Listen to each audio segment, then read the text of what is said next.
Good evening, this is Mae Brussell. The title of this one-hour broadcast is World Watchers. It is program number 823, and it is September 14th, 1987. I want to begin the program talking about the murder of reggae star Peter Tosh this past weekend. Many of you who have listened to these broadcasts for a long time know that the work I've done on the killing of the rock musicians, starting immediately after Monterey Pop in 1967. In fact, I have enough to do a book that I want to title called Helter Skelter, Give Me Shelter, starting with the Beatles and the expressions that they had in Elvis Presley, the things they were trying to say and seemed to accomplish in their short lifetimes, and then the transfer to the scene at Altamont with the murder of a person on camera. The Hells Angels were brought in as security guards, Melvin Belli, the attorney representing the Rolling Stones, the Hells Angels. And after Altamont, that was the end of rock music as it started out or had evolved as some natural form of expression in this country, assisted by LSD sometimes and sometimes not. And the Helter Skelter was used by the Manson family, associated with Vietnam veterans and the intelligence community and the police department in Los Angeles, San Francisco, and Sacramento, using the title of the Beatles to associate them with the murders of the Polanski, Roman Polanski's wife, and 6 other people and his unborn baby at the time of the Manson tragedy. The title of the Beatles song is related to the Manson family. The story this week was another slain, 5 wounded during robbery. It's always a robbery. The people can take a nickel or turn a pocket inside out. The motive is always money. 3 motorcycle gunmen trying to rob reggae star Peter Tosh at his home killed him and another man, wounded 5 people when they resisted. Tosh, longtime companion Marlene Brown, was among those wounded Friday night at the home of the former whaler, who was one of the founding fathers of Jamaica's vibrant music of revolution. Outside Jamaica, Tosh, 42, was perhaps best known for his collaboration with the Rolling Stones and Mick Jagger, which is interesting after the role that the Rolling Stones played in really entering the informal type of music that was taking place, and they stepped in with this drastic operation. I call it an operation, and yet they were working with Peter Tosh. The article says that he was home. Jamaica's reacted with sorrow and anger at the death of Tosh, who with Bob Marley, and Marley died an untimely early death of violence in his own country in Jamaica, and then cancer treatment by a member of the intelligence German elite over in Germany, and sent home to die. An untimely and I would say unnecessary death. Along with Tosh, it was Bob Marley and Neville Livingston. They formed the 3-man core of the Wailers. Tosh and Livingston left the band in 1973 as the album Catch a Fire was winning reggae international audience. Tosh formed his own band, Word, Sound, and Power, and wrote songs characterized by their political content. Mama Africa denounced apartheid in South Africa and was in favor of legalizing marijuana. And this story just broke September 13th, this past weekend. Now, just a few days before, 2 weeks before, was an article from the New York Times, not over the wire services, so many of you haven't seen it or might not have noticed it. Violent death halts rap musicians' rise. This is August 31st, New York Times. By age 25, Scott LaRock Sterling had achieved what many people only dream of. As part of a duo called Boogie Down Productions, he was on the verge of signing a major recording contract with Warner Brothers Records. Always on the verge. Mama Cass, Janis Joplin, Jimi Hendrix, none of them were down, none of them were out. They were all going higher up that ladder. A whole list of about 33 musicians that I have read about and followed and believed had been done in. He was ready with his contract. Their first album, a collection of rhythmic rap tunes on a smaller label, B-Boy Records, was about to hit the record charts. He had kept a promise he made to himself as a young man in South Bronx who became a high school basketball star. He earned a bachelor's degree in business and would settle for nothing less than stardom. This is a person who went on through college and was ready to sign his first large record. Mr. Sterling's rapid ascent was halted early Wednesday when he was shot and killed outside the Highbridge Garden Homes on University Avenue in the South Bronx. According to police and hospital reports, At least one gunman, three in the case of Tosh, fired from an apartment window across the street at a Jeep occupied by Mr. Sterling and 4 friends, striking him in the head and neck. His companions, none of them hurt or injured, took him to Lincoln Hospital. There have been no arrests in the case. The police believe, this is in their mind, that Mr. Sterling was caught in a dispute of some kind, wasn't singled out as a target, heavens forbid, a black man with a BA ready to go up the music charts. The other walked away. It reminded me of the murder of Anwar Sadat with Mubarak and his intelligence chiefs all around him, with a group of gunmen running out of the Jeep and only hitting Sadat. The article says the death of Mr. Sterling, who was known to fans as Scott LaRock, has shaken youth in New York City and around the country who are familiar with his music.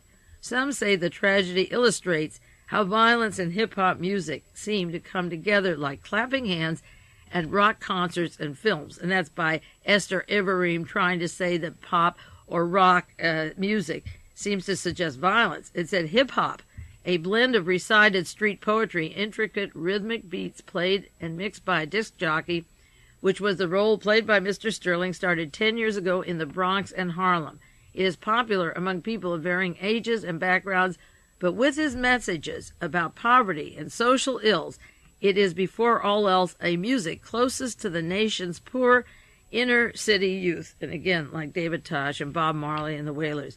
In some respects, rap music and violence seem to go hand in hand, said Scott Morris, Sterling's manager, who was in the Jeep when the shooting occurred.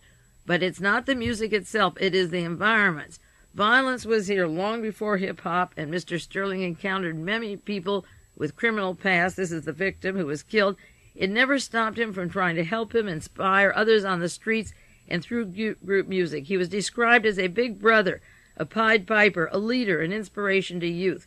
BDP's first hit single, South Bronx, in which the refrain, the South Bronx, the South Bronx, is repeated throughout, was in part an effort to instill pride in those who live there, said Mr. Sterling's partner. On the night that Sterling was killed, they went to Highbridge Garden Homes at the request of a 16-year-old former member of his musical group, who's not in the group any longer. He said he was being harassed by older people. By the time this Scott Sterling arrived, there was no harassing or anything happening, and they gathered outside the building to talk. He came there to make peace. He climbed back in the Jeep, and he was gunned down like you hunt an animal. Scott would have come to the help of anyone who called him. That's why he went to help this 16-year-old. He wasn't the type that would ever start trouble. For 2.5 years, Mr. Sterling was a social worker at the Franklin Armory Men's Shelter at 1122 Franklin Street in the Morsania section of Bronx. Former residents of the shelter remember when he first arrived. Broad-shouldered, young, fresh out of college, 6'2", wearing a tie and carrying a briefcase. He set up group counseling sessions for young homeless men before taking an extended leave of absence to do his musical tour. One of those who was touched by the counseling was a Mr. Parker, a quick-tongued rap artist now known as KRS-One, who became Sterling's partner. On the cover of their first album, Criminal Minded, Mr. Sterling and Mr. Parker are pictured in their trademark warm-up suits, sitting behind desks holding drawn guns. A grenade is on the table. A strip of machine gun ammunition is draped across Parker's shoulder. In the interview, Parker said that he and Sterling were not advocating violence at all, but were explaining that people who are criminal-minded are the people on the top today. Look at the Iran-Contra scandal. And that's what they were trying to convey in their album. Friends described Mr. Sterling as a quiet man. He lived with his fiancée, Demina Brown, and just as Peter Tosh was gunned down with the woman he lives with, this woman was there sharing his success, and when he was gunned down at this time. He was killed in the section of the Bronx, as I say. He grew up in South Ozone Park in the Queens. He graduated from Our Savior High School in North Bronx, where he was a varsity basketball player. He attended Castleton State College in Castleton, Vermont, where he earned a varsity letter. He graduated with a degree in business administration. Malcolm X said at a speech at Harvard, you know what they call a black man at Harvard who has a Ph.D.? They call him a nigger.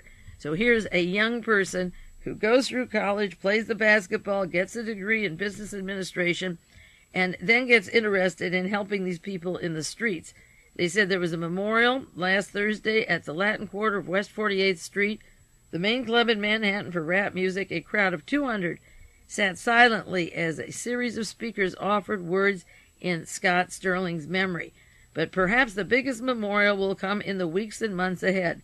The Boogie Down Productions duo had recorded enough music for at least 3 more albums. That'll be 4 posthumous albums that he will never see or share. And for at least 3, Mr. Parker, his partner, has said, and also at a sold-out concert of rap artists this week, the week of August 31st, at Madison Square Gardens, a moment of silence will be dedicated to him during the time he would have been performing in his biggest show ever. And that is the gunning down of Scott Sterling in New York City on the eve of very big success, having gone to college, done the right things, avoided the violence, avoided the drugs, and if you don't take those, then you can be still removed from the system. And he and the Wailers and Tosh were working on social problems, just 2 of them dying 2 weeks apart. And another person dying now of inoperable cancer is Billy Carter. Doctors discovered that Billy Carter, the brother Jimmy Carter, has inoperable cancer. The prognosis is poor, and he is going to die. He lives in Georgia. The article from the San Francisco Chronicle said less than 2 years after joining the lecture circuit, after his brother was out of office, he admitted he was an alcoholic. He entered the Long Beach Naval. This is our government, Naval Medical Center's treatment facility in California for alcohol abuse and exhaustion. Well, it's just a few years since he left that hospital where he was out by 1977, and now he's a dead man. Also, Martha Mitchell was down in that Long Beach area when, at the time of Watergate, when she called Helen Thomas on the telephone and said, the mafia's in the White House, I know all these people, and she was taken by an attorney, Herbert Kalmbach, to a hospital and got a shot in her behind and died just a few years later of a terrible cancer with symptoms just about identical to AIDS.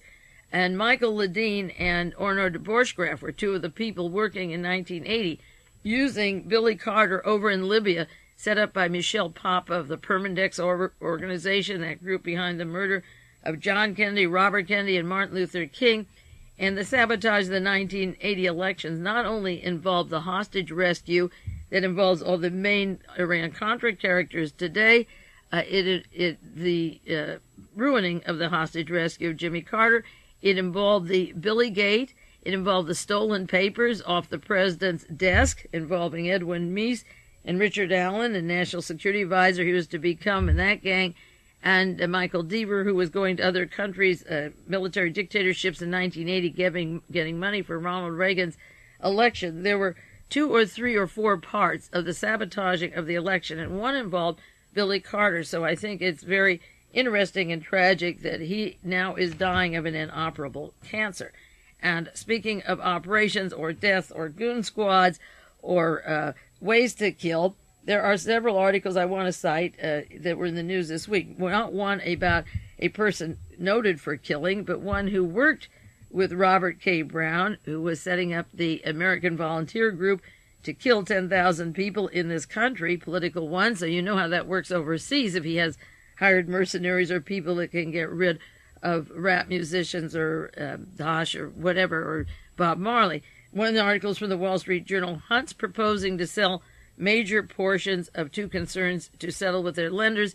It's a financial article in Wall Street Journal about Lamar Hunt and his family and their business dealings and their financial problems, such as John Connolly is having, and their arrangements drawn up with the First Boston Bank, which has interesting connections to Michele Sindone and Roberto Calvi, and characters I'm going to mention later in Credit Suisse that I've talked about for long times. But I do want to tell you that there was an article about the Hunts, and the same day just about that I was reading that, this was September the 8th, and when I was reading it the same day, I came across the articles from the Los Angeles Times about Robert K. Brown, and I mentioned that he was on trial as part of a defense for running a magazine, Soldier of Fortune, that was set up by John Singlaub, and Robert Brown, a colonel Lieutenant Colonel from the Marines, was the man working in Texas with the Hunt brothers. The talk of setting up these death scenes was described in the book Spooks by Jim Hogan. The title of this article is Gun for Hire had many clients. And I'm not going, it said they left a trail of death and terror. I'm not going into the whole article now because it's very long, but just to make the point that there are these assassins that are out. The article says that the Soldier of Fortune magazine, and they don't use the name Robert K. Brown, it just runs itself. It doesn't say Sing Albert Brown, settled out of court. They were sued for $4 million in a suit that was settled out of court just recently. I thought we'd see Mr. Brown in court, but no, we don't. And the person who won the suit, this Mr. Norwood, who was supposed to be left for dead, and Kathy Gray, who he married, said that he would not disclose the amount of the settlement, but he said, I don't have to work again if I don't want to. So we'll never see R.K. Brown's face in court. And, of course, he worked with Robert Owen and Ollie North and the whole White House National Security secret team. The L.A. Times just briefly tells about the suit. The part I'll share with you now, it says, Doug Norwood thinks the killers will stalk him again. He walks around with a gun protecting himself, and he's not secure. He said his problems began with a 3-line ad in Soldier of Fortune magazine. The ad read, Gun for Hire, 37-year-old professional mercenary desires a job. Vietnam veteran, discreet, very private, bodyguard, courier, and other special skills, all jobs considered. Now, one person, Larry Gray, saw the ad, and he called, and he wanted Doug Norwood killed for dating Gray's ex-wife, Kathy. Besides another person. In this case, Norwood went to the apartment of not Norwood the killer. Gray sent somebody to answer the ad who went after Doug Norwood. Norwood was a person who was attending college at the time. He didn't have any reason to be suspicious. People wanted him. He was a former Florida prison guard. He was a policeman and a 30-year-old law student at the University of Arkansas. He started going to the law school as a 30-year-old student, and he was working in Arkansas. He lived in an apartment. The doorbell rang. These attackers who answered the ad for Gray that he put in Soldier of Fortune, there were broken ribs and a lot of hurt bodies, and finally it went back to the ads in Soldier of Fortune, run by a Mr. Richard Savage of Knoxville, Tennessee. Another person who was involved with these ads was Albert Thielman, who saw the ad. He called. He wanted his wife, Mary, and their 3 children killed, and he was willing to blow up an airliner with 154 people aboard to get that job done. Now, remember Franklin Camper, who's now in prison for firebombing a couple of homes in California. He trained the Sikhs that blew up Air India. You think these accidents with absolutely no explanation, such as that Detroit airplane that was on its way to John Wayne Airport, they can't find whether it was the flaps of the engines or the men didn't read the signals. And how do you arrange to blow up a plane to get your own 3 children and your wife killed? But there was an ad placed, and we don't know what happened to that one. The article says they left a trail of death and terror. Then there was a Robert Spearman who saw the ad, and he wanted his wife, Anita, killed. And the article says the list of potential clients' names was long, and some of the calls were passing strange. A man in Rochester, Minnesota, wanted a chicken shed in Fertile, Iowa, blown up to settle an old score with somebody he didn't like. Mary Alice Wolf called the number, but the woman she wanted killed in her hometown was spared because she was too pretty to be gunned down. The people didn't want her gunned down. Now, the trail where it went will probably never be fully developed because Robert K. Brown didn't go to trial. They settled out of court, which is very convenient for him. There's another story about Harold Hayes of Rochester, Minnesota, who found an unexploded bomb in his bar and found out that a rival had sent the same gang members to break his kneecaps. He was never alone enough for them to do that. And this article is about people that were sent out to bomb. A family of Albert Thielman was on a flight that landed in Dallas when the bomb went off in the cargo hold, causing a great deal of smoke but no injuries. Mrs. Thielman was even more shocked to find that the bomb had been in her cosmetic case, and one of the members that did this is now in prison. He was indicted for selling Thielman the bomb, and when her luggage left, I guess where you check in to when you arrive, it was put right in her case. And so this whole article is about death, not in Southeast Asia, not in Vietnam, not in El Salvador, not in Costa Rica. This is in the United States of America, And so when these well-known musicians with social messages get wiped out, just take your mind one step further, and based upon so much work I've done on this case, I'm very suspicious, of course. I think their murders, outright murders, are, I don't believe robbery was the story at all. The going price for these people is very big, and there's a lot of money in killing them. As a matter of fact, this past week, I worked several days with somebody who lives not in this country and has written a book on organized crime, and elements of it testified before Judge Kaufman's hearings in 1982 in New York. He's written 6 books. He's a lawyer, and he's writing a book on the murder of one of the musicians. And he came here to get information on the conspiratorial parts, which I don't think he understood what I was saying at all. When the book comes out, I doubt if he will have understood it, because it was very disturbing to him to get really into the depths of who was behind it. When all of that was in the files, he passed it over, and well-intentioned, I'm sure, but not able to handle the hard work. People are in a hurry. They want a quick answer. They want to run off to this country, that country, and look for the person, but they're not willing to sit just quietly and put together a hypothesis that goes from one case to the other, which is unfortunate. I'm willing to meet these people and give it a try, and it's often very discouraging when they leave, because you realize that they hardly understand what you're saying, and you wonder why in the world they're here. And when I asked the question, the answer was that the widow of the person who had been killed through another party told him to see me.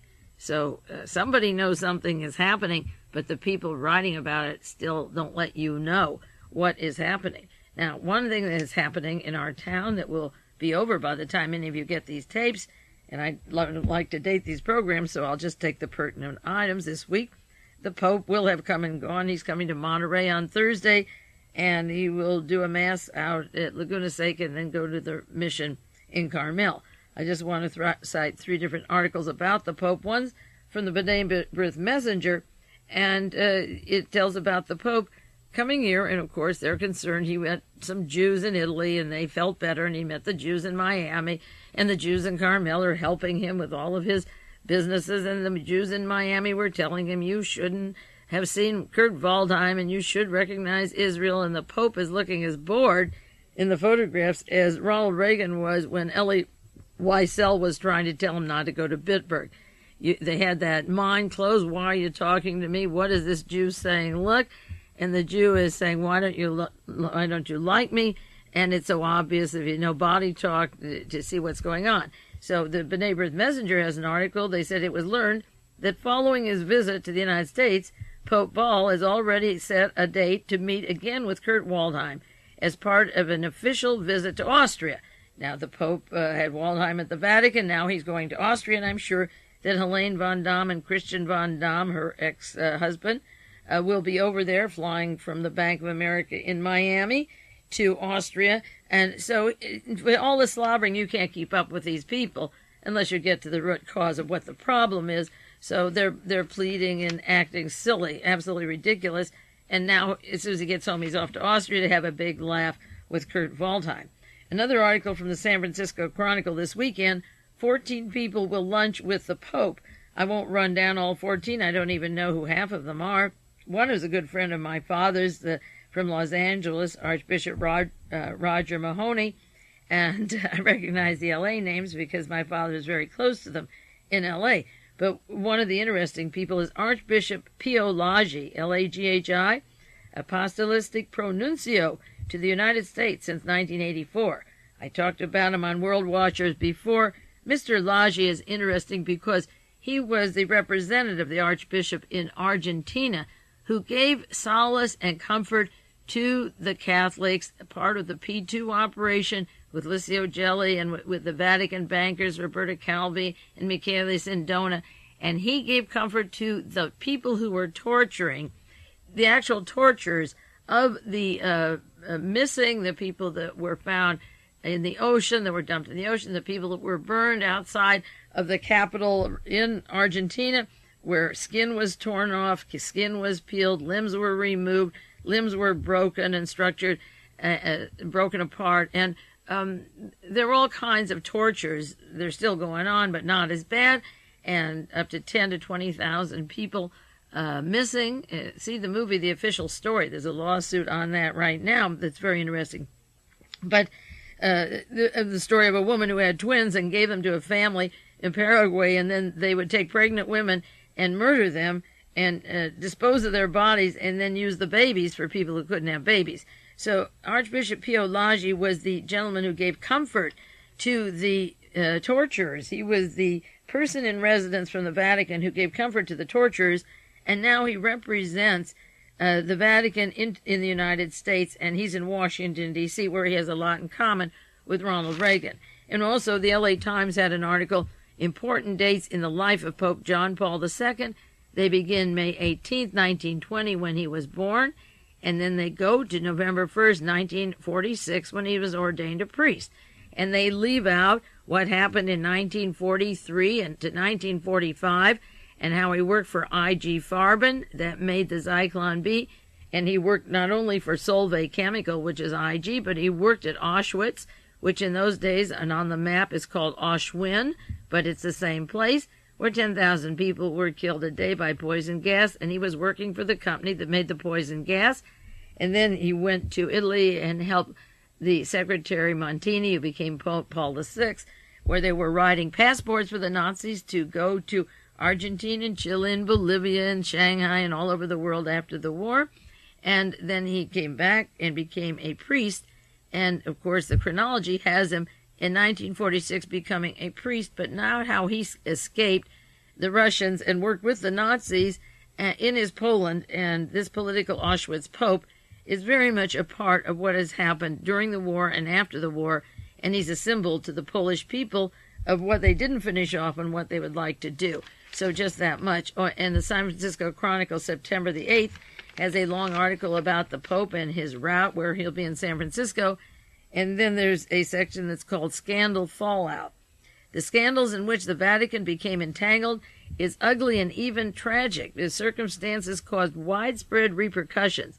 Aside from having to pay at least $240 million to the creditors of Banco Ambrosiano, a failed Italian bank with which it had become involved, the Vatican's credibility suffered deep damage from its earlier association with Michele Sindona. Sindona died in a jail in Italy with cyanide that he couldn't go out and purchase himself.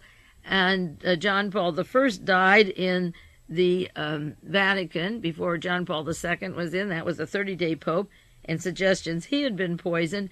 And also, I'll continue with what the Chronicle said. Sindona, a dapper, gray-haired international financier, made imprudent investments in the Vatican's behalf in the early 70s, and his empire eventually collapsed. Now, they don't have in this article, I'll continue with in a moment, that his client in America, his law office, was Richard Nixon's law office and John Mitchell's. Mitchell, Rose, and Mudge, I believe it is. I forget the name of that last person. There were three names. The law office, he was a client of Richard Nixon's law office in New York City. And he also was co-partner in the banking collapses with David Kennedy, who was Secretary of the Treasury for Richard Nixon and also a high elder in the Mormon Church. But this article, it goes on, when his empire collapsed, it cost the church millions of dollars. Last year, while serving a life sentence in Italian prison for ordering the murder of a lawyer in charge of liquidating the Italian bank, which linked to the Vatican, Sedona, they mentioned, died of cyanide poisoning. It is not known if he was murdered or committed suicide, but Italian politicians believe that Sedona had information that could have embarrassed influential Italians, and I might say Americans too. He had, however, attempted suicide earlier, but they don't say when. As it sought to recover from the Sedona debacle, the Vatican called on Roberto Calvi, a Milan banker known for his workaholic habits and detached personality. And I talked about Calvi last week in Henry R. Sand, and I'm going into that part of the White House and the links to the drug traffic and the powers that be in Washington, the arms to Iran, the drugs in that network. Calvi a part of that. The Vatican sought their comfort from Calvi, and they refer him as a workaholic. He's a workaholic like Oliver North and Fawn Hall and that gang, who after their 9-to-4 job at the banks or the NSC, then work all night on trying to overthrow countries and kill people. The Chronicle says it turned into a relationship that was even more woeful for Sedona affair, because Calvi used the Vatican standing to help him borrow money in schemes to consolidate his financial empire. I'll take a 1-minute break because one half of this broadcast is just about over. Every 30 minutes we take a 1-minute break, and then I'll continue with this and then go on to the complications that are appearing in the newspapers at this time about these very people.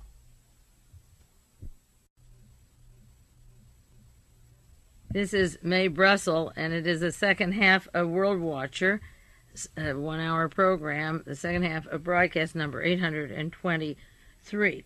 As this article from the San Francisco Chronicle, September 8th, 1987, said, the relationship between the Vatican and Michele Sindona affair was bad, but Calvi was worse because he used the Vatican to help him borrow money in schemes to consolidate his financial empire at an institution where he was president, Banco Ambrosiano of Milan, and I mentioned that last week. Calvi was called God's banker because of his relationship with the Holy See, and he obtained the loans through the use of letters and patronage of Archbishop Paul C. Marcinkus, the tall athletic head of the Vatican Bank that became one of the largest shareholders in Banco Ambrosiano.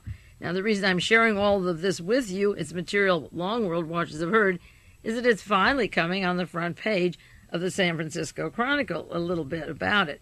Then it goes on, Calvi was sentenced to jail in Italy for fraud. Before his appeal could be heard, his body was found hanging from the scaffold of Blackfriars Bridge in London in 1982. His family charged he had been murdered to prevent him from making disclosures that would have harmed the Vatican and figures in the international finance. Italian authorities charged Marcinkus with taking part in Banco Ambrosiano fraud, issued a warrant for his arrest, but the highest court dismissed the case, and the Vatican lawyers argued that the treaty prohibits Italian authorities for interfering in the affairs of the Vatican. Now, it isn't really the Vatican because Calvi and Sindona and all of them were involved with what is known as the P2, which was a worldwide organization for fascism that has its members here in the United States and in Argentina, and groups that helped train the Contras in Bolivia and all throughout the world, the Middle East and elsewhere. So it isn't just a Vatican affair, but they hide behind the skirts, and literally the skirts of the Vatican. Marcinkus said a few weeks ago when the verdict was out that he could be free, he said, "I'm happy. I've always had faith in justice." And at the time the warrant was issued, Marcinkus had left his Rome residence to take refuge in the Vatican walls where he was hiding, but they said he has still remained under the threat of further legal action. So that was the San Francisco Chronicle. Now, several years ago, since the 1980s and 1985, there were two particular broadcasts, or three, that pertain to these matters that I'm going into now.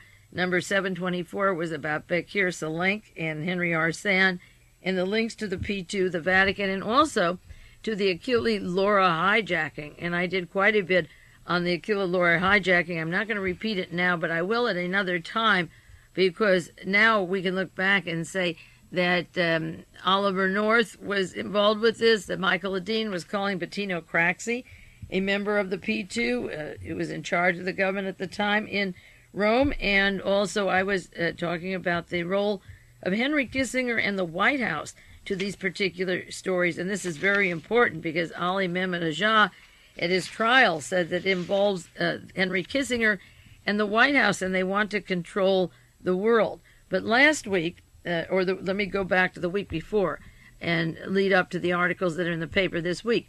2 weeks ago on Broadcast 821, I was talking about an article that came from Newsday titled "Contra Arms Come from Terrorists."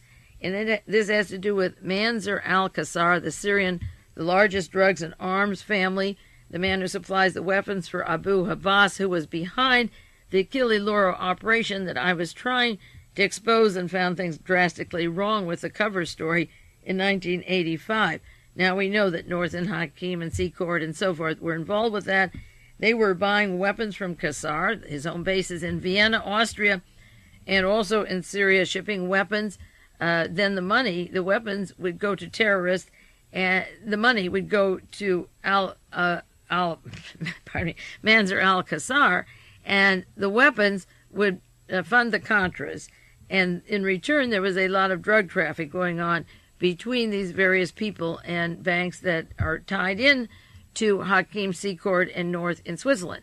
Now, the next week, last week, I had on my program number 822 several articles of major importance. One titled Drugs for Guns from Reader's Digest, an older article by Henry Arsan. Another one, Shadowy Army Unit Tied to Funds Aiding Contras. That was an LA Times article about Yellow Fruit, Credit Suisse, North, Hakim, Secord, and their national-international connections. And then the very important article that was in the New Times, the magazine that comes out of the Soviet Union, called The Mystery of Operation Deaver. And last week I talked about this article. It's a 3-page article. They claim that the masterminds behind the Iran-Contra affair remain in the shadows. They have plenty of traces in Italy, and it goes into Judge Carlo Palermo, who broke the stories on Stibam, on the drug connections that tie into Roberto Calvi and the Vatican Bank and so forth. Judge Palermo was investigating heroin that was sent into Italy in exchange for small arms that went to the terrorists in Europe, and these terrorists were linked to Ollie North, to the CIA, the Defense Department, and to Henry Arsan, who passed away in the prison in Italy, and to Glauco Partel, who worked with the American Secret Service, and a cast of characters linked all the way up to the White House and to Ronald Reagan, associates and friends of Reagan's, and also weapon exchange, guns and drugs with Eugene Bartholomeus in Sydney, Australia, linked to the Guggenheim Bank.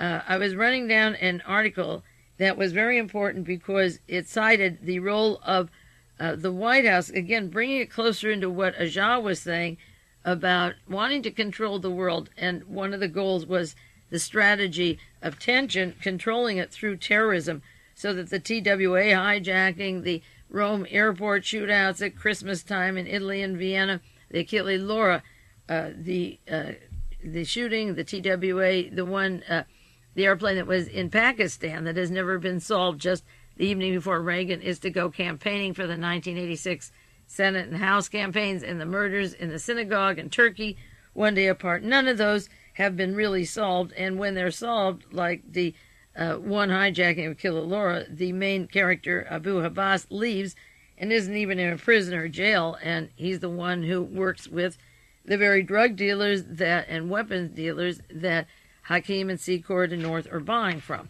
Now, with that long introduction, I want to share 2 articles that were in the paper this past week. Both of them pertain to the same people, and there will be much more coming out for a long, long time, I assure you. Part of a Washington Post story said, and this was in every newspaper that had the story, they had this quotation regarding a prosecutor's opinion on his newest case in Italy. He said, "Our work is only beginning," Prosecutor Augusta Lama said. "We are investigating along several directions. We will turn Europe, half of Europe, upside down." Now, that's a lot to do, to turn half of Europe upside down. So what are they talking about? After my broadcast last Monday on these operations of drugs and terrorists, and that Demervan, the article on Demervan, the arming of the Iranians, the heavy arming of Iranians is payment for holding the hostages. Ronald Reagan's administration was sending all these arms to Khomeini. This is the article that came the next day on Tuesday, September the 8th. Italy arrests 32 people in an investigation of arms sales. This is Wall Street Journal, Laura Colby. Industrialists and Sun at firm, partially owned by Fiat, are held in police sweep. Now, this industrialist is a well-known person in Italy. I'll read you the way it goes. But the company they're talking about, where the arms sales are taking place, and the arms are going to Iran and the drugs into Europe and Italy, is 50% owned by Fiat, which is Mr. Agnelli, who's one of the most important persons working with Henry Kissinger and on the board of Kissinger Associates, long close friends with ties to the P2, to death squads, to the strategy of tension. Now, the article says 2 top executives of a weapons maker that is half owned by Fiat denied accusations they were involved in international arms dealing operation. Prosecutors said could involve arms in Iran and also drugs in Syria. This is the Arsan and Al-Kassar contacts, and terrorist groups, and the Sicilian mafia. So in 1987, we're back where we were in 1981, 82, up through these years. There are some more risks on this case. Fernando Barletto, a 65-year-old chairman of a weapons concern called Valsella Mecotanisha, I can't pronounce the Italian word, Mecotanisha, and his 33-year-old son, Giovanni Vaselli, Vaselli's general director, were arrested in a police sweep of 32 people on Saturday, charged with illegal arms sales to foreign countries and the illegal export of capital out of their country, according to the prosecutor, who is based in Tuscan coastal town of Massa. This is in Italy. The elder Borletti is one of Italy's best-known industrialists and a Fiat board member with Mr. Agnelli, as well as a publisher of a respected business daily. The Borletti family owns 50% of Valsella, with the rest held by Fiat's Gilardini, capital S, small p, a unit. Separately, the state attorney in Linz, Austria, and again, Mr. Al-Kassar is from Austria, just coincidental with Helene von Damm of Stanford Technology Training Group. The state attorney in Linz, Austria, announced yesterday that Peter Udewiger, former head of Vost Alpine's company, weapons manufacturer, has been detained on suspicion of involvement in illegal arms trading with Japan.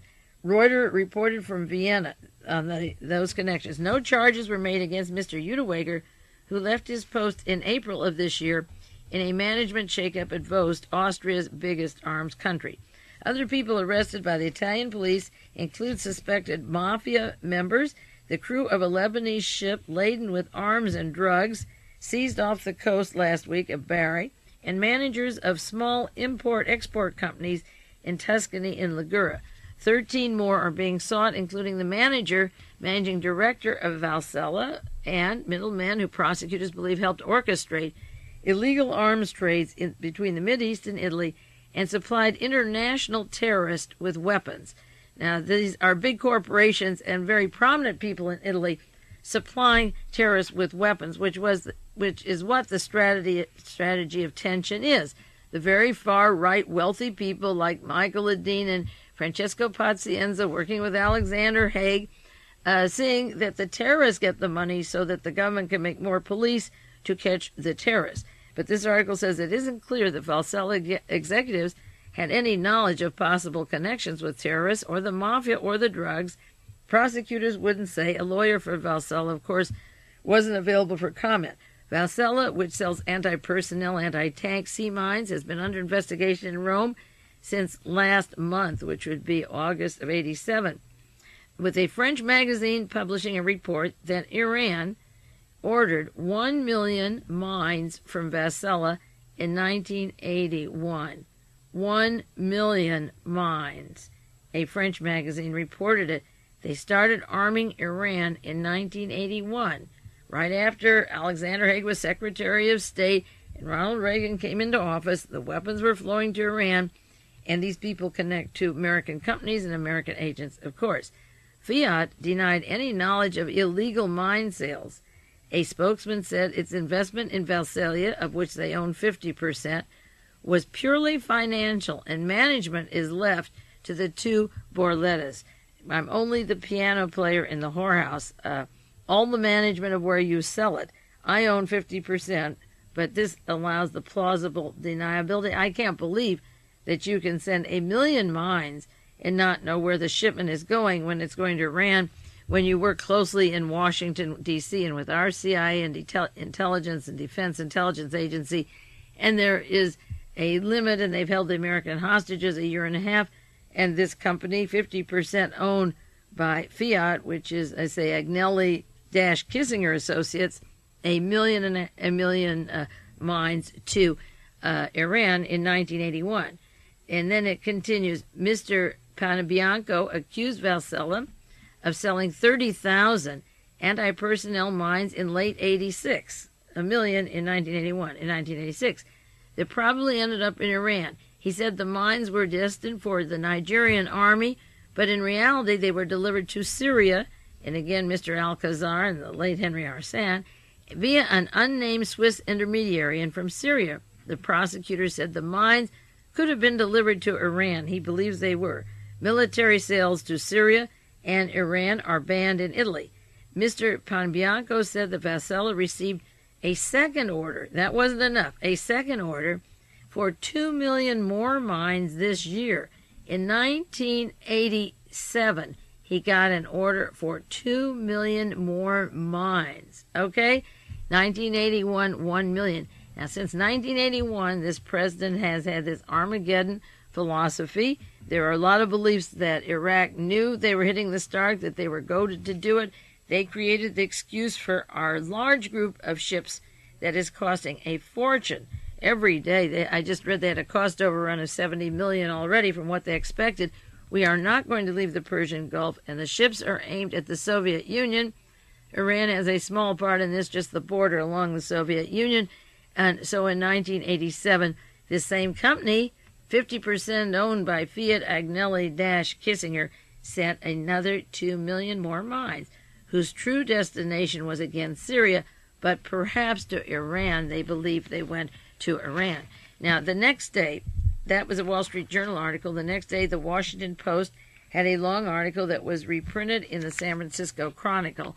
And I won't do all of the Washington Post story, but I'll do most of it right now because it gets even more complicated, and all of it fits in with things that I've shared with you in World Watchers for a long time.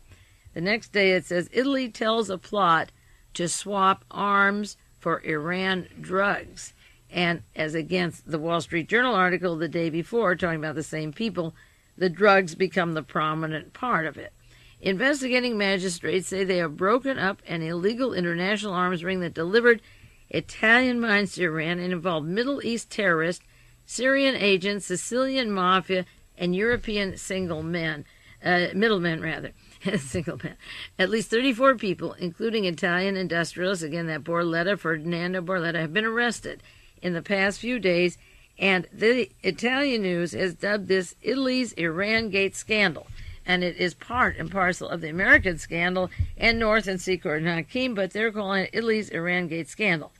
No government officials have been implicated, and they're staying a distance, of course, from this, but our government gives a go-ahead to their Secret Service, CIA, DEA, so it's just a technicality. It's like saying at the time of the Boland Amendment, no government person could send arms to Iran. Then you saw how the ambassador to Honduras was involved, the ambassador to Lebanon, the CIA in El Salvador, the CIA in Costa Rica, the CIA and the Defense Department, and Caspar Weinberger selling the weapons to the CIA, and the Secretary of State. And, of course, every agency, the National Security Council orchestrating this, every agency of our government was doing something that they weren't supposed to do. So when they say there's no government officials implicated, you can make a parallel between the Iran-Contra story. Now, it goes on, in the latest arrest, Aldo Angaresa, a mysterious arms trader, left a briefcase full of incriminating documents in a hotel room. He later turned himself into police. 11 people are being sought. Rome's La Repubblica newspaper said on Monday, that's the same Monday where I was talking about these incidences that relate to the White House, that the dealing involved a plot to assassinate Ronald Reagan in Venice last June by shooting down his helicopter. Now, think back to the broadcast on FEMA with Ollie North handling the Federal Emergency Management button and the things that would start the atomic bomb, or the situation that we're doing now in the Middle East to get that Armageddon going. And there was a plot that was involved to assassinate Ronald Reagan. And remember, in 1986, the FBI went to Jack Terrell to see about a plan to kill Reagan at that time. And this June murder, assassination, would have happened just as the Iran-Contra hearings were going on. But again, similar to Watergate, the money and the people involved might link right again to the NSC and the very people who have accounts such as the Yellow Fruit account in Credit Suisse. And obviously, for good reasons, this was called off because anybody putting it together might not have had difficulty. If they're talking now, they still might know who the team was, but involved shooting down his helicopter. There was no official confirmation of authorities on some of these affairs, but they said this case will have wide repercussions throughout Europe. And then getting back to the quotation about this matter, they said, our work has only begun. We're investigating along several directions. We will turn half of Europe upside down. I gave you that quote before. The article said Lama and other investigating magistrates said the operation involved delivery of mines from Italy to Iran by way of Syria, shipping drugs and weapons to Italy for the use of the mafia and for Middle East terrorists. Italy bans military sales to Iran, Syria, and Libya. When the Italian Navy arrives in the Persian Gulf, the mines it will try to sweep out of its way of Italian ships most likely were manufactured in Italy, 50% by Fiat and Mr. Agnelli, and illegally supplied to Iran. And also, I have always referred to Henry Kissinger and the coup planners. I'll do more on that in a little bit. The man behind the coups, as well as Alexander Haig, and there was a way, indeed, that they were going to get rid of Ronald Reagan. The article says that Prime Minister Giovanni Goria's government is bracing itself for a parliamentary debate this week on decisions about mine-sweeping force in the Persian Gulf, knowing that their mines are over there in Italy. Details began emerging last week after a Lebanese cargo ship called the Bustani was seized in southern Italy. Police said it was carrying U.S.-made anti-aircraft missiles, Soviet-made grenade launchers, bazookas, 44 pounds of heroin, and 33 pounds of hashish. All 17 of the people were arrested. The arms apparently were destined for Middle East terrorist groups operating in Italy and elsewhere in Europe. Lama said the terrorists are believed to be linked to the Palestinian extremist Abu Nidal, accused of masterminding the attacks on Rome and Vienna airports in December '85. Now that's the man that Ollie North says, I will meet him any time and place he wants, but not with my wife and children. Abu Nidal cannot come to my house. Abu Nidal was fingered as an agent provocateur and a part of the Mossad going back as early as 1982. So that just several months ago, the Newsday article carried the links of very, very well-known people linked to Ollie North and the bank accounts, Yellow Fruit, and the drug and guns, the guns that went to Contras and the drug traffic. And they referred to the terrorist Abu Abbas, who is out free, who helped with the Achille Laura mastermind that, and is not locked up by anybody and is free. And also, now we find, just a few months later, that the same people are linked to Abu Nidal, who masterminded the attack on Rome and the Vienna airport. And then you'll find that the Lebanese, in a few more weeks, there's been trials in Germany over the Lebanese who blew up the Berlin disco, and they're linked to these same people. And the terrorists are exactly to the parallel of Otto Skorzeny and Stefano Della Calle, good teachers. Skorzeny's dead. Calle is a person who's been responsible for the strategy of tension, along with these other characters, and worked with the P2, worked with Jelly and Kissinger and Haig and Ladine, who are linked to the Monte Carlo Lodge of the P2. But here's a terrorist, Abu Nidal, that is part of these operations, and having a company that is sending the mines linked in these articles that is 50% owned by Mr. Agnelli is just absolutely horrendous because of the implications of the terrorism that has been funded by the right, including the murder of Aldo Moro, and Henry Kissinger and his group have been linked to that. Many articles about that, and the international terrorists are getting closer to our White House, and not this week, but next week I'll continue and share some more material on that. But the article, after mentioning Abu Nidal, it said La Repubblica in Rome said the weapons were originally to arrive in Italy at the end of May or June at the time of the summit of the 7 industrialized nations in Venice. The report said that the arms were apparently to be used to try and shoot down Reagan's helicopter. 2 reputed mafia figures from Trapani, Sicily, Felice Carraro, I can't pronounce their names properly, I always say that, and Guido Coduri were among those arrested last weekend. They said the mafia was involved in selling drugs. Some of the profits, the money from the profits, were used to buy more arms, as well as to swell the coffers of the mobs and the terrorists. Now try and open up the banks of Willard Zucker with the deposits of Robert Vesco and the deposits of Secord and Hakim and Oliver North, and get into the Credit Suisse that's been hanging around in Italy. One of the banks, there are quite a few of them identified with these operations, but also identified with these men. And wouldn't you love to see those bank records, which I'm sure we will never do. The article says Industrious Borletti, 65, and his son were charged with violation of arms laws. And then it goes on about his being chairman of this company, an arms manufacturer near Milan. And he's a board member of Fiat and of the sole business called Il Sole 24 Ore, which is the business newspaper, similar to the Wall Street Journal. His son is the Director General of the Arms Company. These overlap a little bit, but I don't mind repeating it because one is Wall Street Journal talking about the importance of these arrests and making the connections to the 3 million mines that went to Iran specifically. And this is the article connecting the drugs to those same people and to Abu Nidal, the person that helps make Ali North famous because they create the terrorism in Rome and in Vienna just at Christmas, to make the impact stronger. Christians are going to have Christmas and these terrorists are gunning them down at the airport. And this article continues that the arrest warrant says they sent arms to the Middle East countries, including Syria, and they falsely declared they were for Nigeria or they were for Turkey or Spain. But according to the magistrates, they went from Syria to Iran, weapons also. Vassili has been under investigation since the French magazine reported a month ago that the company sold his mines to Iran. And this article, for some reason or other, doesn't give the 3 million, which is a staggering figure. It's interesting how the different papers have different pieces of the same story.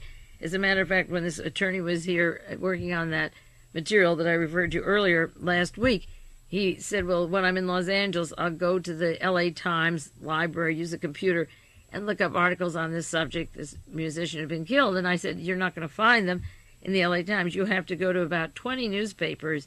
It's a mosaic, and you put the pieces together and get the picture. It isn't found in any single newspaper. So this article said that the lawyers for the father and son said that the arms were shipped legally to Nigeria, and then Nigeria sends them off to Iran. Fiat owns 50% of Valcella. The magistrate said the arrests were based on wiretaps of Valcella and several small import-export firms, and those are always the good cover. Also, they discussed the Lebanese ship that was seized. They said Angesa, this gentleman that left a note in the motel with these names, is an arms trader with double Italian and Swiss nationality, and he occupied the room the morning the papers were left and fled, and leaving his briefcase behind, and then came back and turned himself in. Prosecutor Zacharias said Angesa turned himself into police. He declined to give the details of why he surrendered. He said that he also was working, or they speculate, as a spy for a Swiss security services at the same time. Lama said that 30,000 of the Valcella mines, ostensibly destined for Nigeria, were shipped to Syria by an intermediary in Zurich, Switzerland, and other mines were ordered through a company in Barcelona. The arrest warrants named 2 Greek ship owners who provided the Bostonet and other ships for drug traffickers. 2 Syrian Secret Service agents are also among those named, 2 police from the Syrian Secret Service. So there you get the story out of Italy that is coming in. It is referred to as a project that will turn half of Europe upside down. In that case, I'll have to start putting these articles in chronological order, just as I did with the P2 when it came in the shooting of the Pope. I have to put them back in chronological order and see how these things hold together. But I have been trying to keep up on the relationship of those terrorists to this administration and share that with you through various broadcasts. And I think that those 2 shockers this week are mind-boggling, and also the plans that included the plot to kill Ronald Reagan, because one way or another he is very expendable. And with Frank Carlucci in charge now, they don't have to kill him because Frank Carlucci can run this country, and his silent partner for the years that he left the Defense Department and then came in as NSC advisor. There's a few years there where Carlucci was working with Erich von Marbard, and I understand that von Marbard, who's part of EATSCO, the organization with Edwin Wilson, Frank Turpel, and Theodore Shackley and Thomas Kleins, is the operator that we don't know anything. I don't know anything about him or where he came from. Is he part of Fritz Kramer's operation? Is he a German spy that worked in our Defense Department, like Ernest Kaiser? Ernest Kaiser worked for the Defense Department. He's the one who brought in Edwin Wilson, and he's Ernest von Kaiser of the Wehrmacht. So Erich von Marbard is one of the secrets. Well, this is a very complicated story. I have another one in front of me a few seconds before time runs out about Masonic Lodge at the heart of the murder of the mystery in London. Again, it ties into the Vatican. And then the article says Pier Luigi Torri, who was forced to flee Italy when the stories broke about the P2, has exile in England. And according to the stories, Gian Agnelli, the Playboy head of Fiat organization, it works with Mr. Tory and is involved in the scandal, the P2. So that's Mr. Agnelli of Fiat, who is on the board of the Kissinger Associates, and as Jean had mentioned, Kissinger in the White House. My time is out now, but with that broad network of things that are happening in the United States and Italy, I will continue along these lines with a lot more very interesting details for you next week. This is Mae Brussell. Thank you for the books and articles you've been sending, and I will continue on this subject that is going to shake half of Europe upside down. That's what they say.